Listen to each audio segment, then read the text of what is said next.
Yeah, it was it was an ominous 24 hours because I woke up after hanging out with my daughter. I spent a little more time with her than I was supposed to, and then I had the charity event that Saturday night in DC.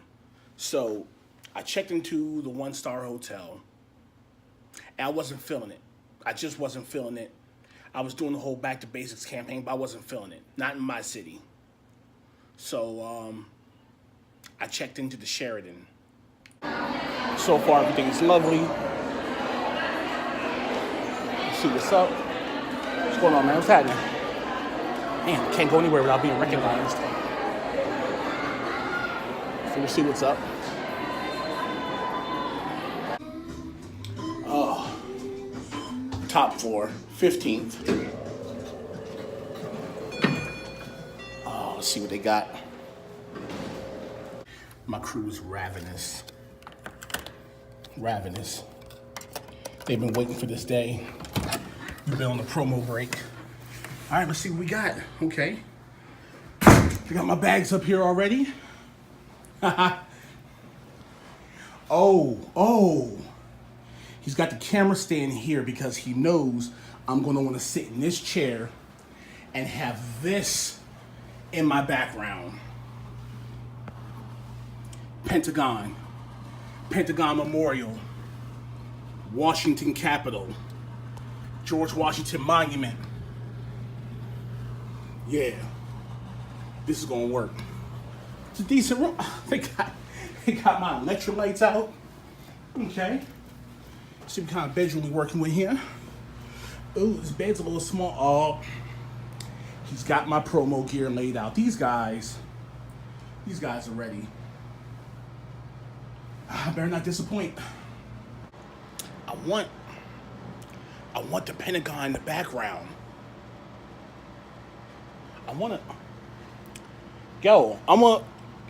Let's do a dry take. But I'm gonna take a shower and put the glasses on and do all that. But let's do a dry take. Let's do a dry run and see how that works. Just a dry run. It's the Pentagon. Reagan National Airport, the Potomac, the Jefferson Memorial. Before I get started, I want to wish a happy birthday to my friend, Rod Dunn, the guy formerly known as Hired Gun.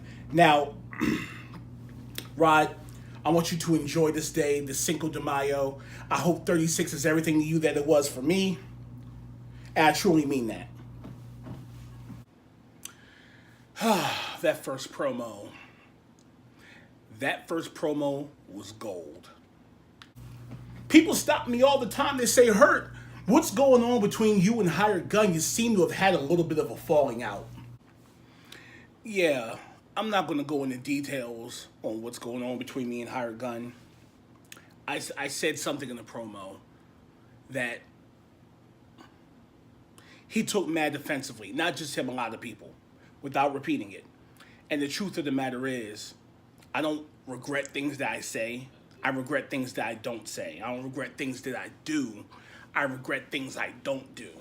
So I wish I had picked a better analogy, because all the facts I was speaking in the promo about my GM skills and about knowing bullshit when I see it and about the oppressions that me and my group have gone through, people got to skip over it and just focus on the one thing that I said that hurt their feelings. Proximity to power creates the illusion of power. If you're around strong people long enough, you begin to think that you're strong. You lose your edge. You don't need to go out and grind it out or go back to basics. You don't need to face the best competition. So when Hired Gun stands up and says that he deserves to be world heavyweight champion, I can only laugh. And that wouldn't have happened a year ago, because a year ago, Hired Gun would have faced the best competition. He would have proved to everybody that he was the man. But that's not what he's doing now. I mean, that is what it is, you know.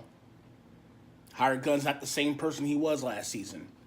You know, he's running with people who are telling him what to do, and he's following orders, and it's rough to watch, but it's his prerogative. You know what I'm saying? And I understand the need to keep him protected because he's a hell of a talent. Don't let me take away from what kind of a talent he is. He's a hell of a talent. He's a hell of a talent. So I understand why the company might feel the need to protect him. While I have been fighting the very best, while I've been fighting and defeating top 5 competition like George Cross, 20-time champion, fought him, beat him, just barely, but I did.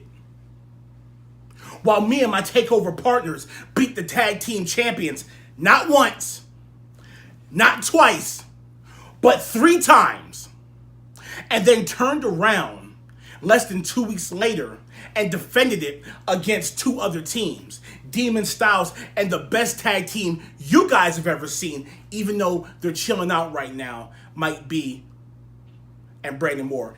While I defeated the man who defeated you for your Intercontinental Championship, City P. He doesn't like the fact that I beat him, but I did. He tried to stay safe, but it's a loss. And while I defeated his #1 contender, Anarchy, while I was doing that, you were farming Perennial No-Show Bishop. You were farming Phantom. You were fighting Over the Hill, Psycho Sauce. You were doing those things. It's the definition of stay safe. I don't know who you are. I mean, it's the truth. It's the truth. It's he's following the example that's set for him. You know, winning is important to me. But if you're not winning against the best competition, then what's the point? Some people are fine running around saying, well, I've beaten so many people in a row, or I have this streak, or I've done this for this many days. But they step into the top 5 when they're forced into a corner. Me, one thing you'll never hear me complain about is the competition. Like, if I gotta fight George Cross one week, and I gotta fight a match against the world champion and Hired Gun the next week, I welcome those matches. I call these people out, they stay safe. Hashtag stay safe. One more thing. Even if you were as strong as your boss, you still wouldn't be as strong as me, because he don't want no parts of this either. And you know that. And if you don't like what I'm saying, then deal with it. What do you want me to say? Like, this stuff isn't personal. I don't have a personal problem with Rod. I don't have a personal problem with Player One. I don't have a personal problem with Eddie. I don't have a personal problem with any of these people. Because if I had personal problems with them, I wouldn't be sitting here talking about it. I'd be dealing with it the way I deal with my personal problems. These guys, you know what I'm saying? It's all professional. Now, you know, they're holding all the cards. They're making all the rules. They're making the matchups. If they wanted to shut me up, they can make a match tomorrow to shut me up. So, to me, they wanted to continue. And I don't want it to stop. I don't want his side shots to stop. And mine damn sure won't.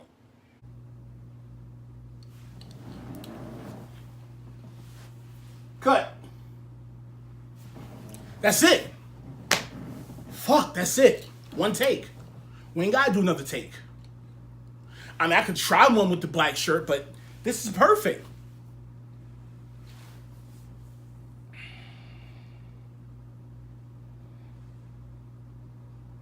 I didn't want to burn him up.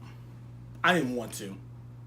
I still got love for that dude, man. I still got love for that dude. He's just in a lost place right now. He's in a sunken place right now. He's around too many light-skinned dudes. It's always a light-skinned dude holding this chain. It's either Eddie or it's the new light-skinned guy. It's one of the guys holding this chain, man. And Damn. One day he'll understand where I'm coming from, but you know, until then, you ain't my friend, you my enemy. And you can make friends, or you can make money. You see how I'm living, right? Fuck, that hurt. I ain't want Spider-Man that dude. Fuck, I need a drink. I feel bad now.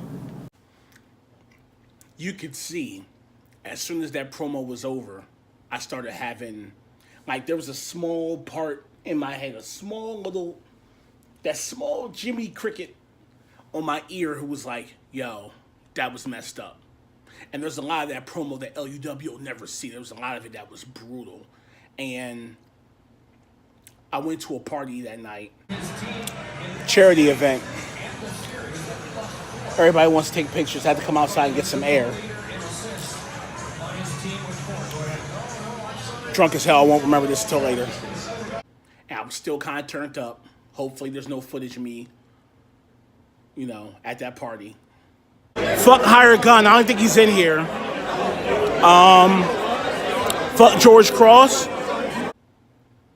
But when that party was over, I started to feel a certain way. I came home and I deleted a whole bunch of that promo.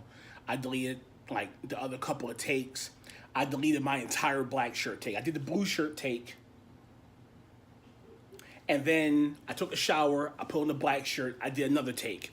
That take doesn't exist. It was, as Mike Brown would call, a scathing promo. It was bad and factual. And as we see in LUW, facts hurt the hardest. But then the next morning... So why didn't you use the promo that we recorded last night? I didn't...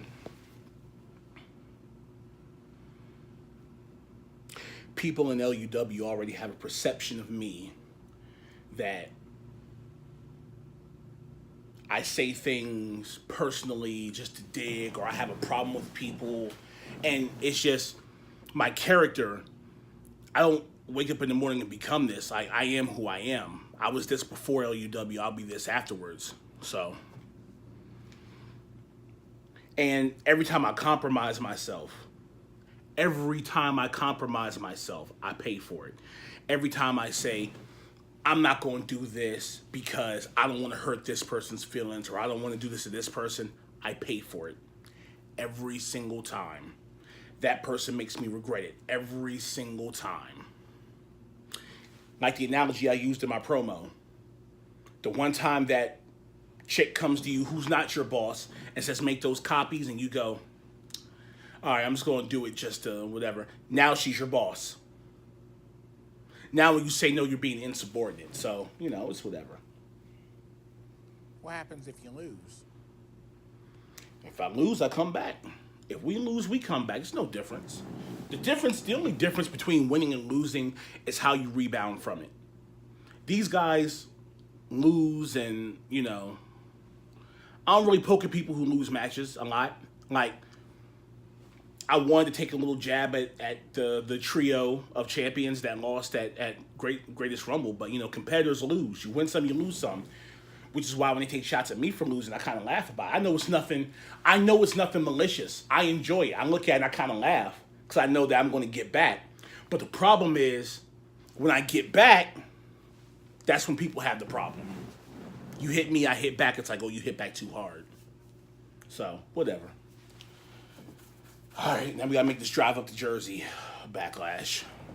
You say that anytime you take it easy on somebody, you pay for it. Do you think that pulling that promo and softballing it caused you to lose at Backlash?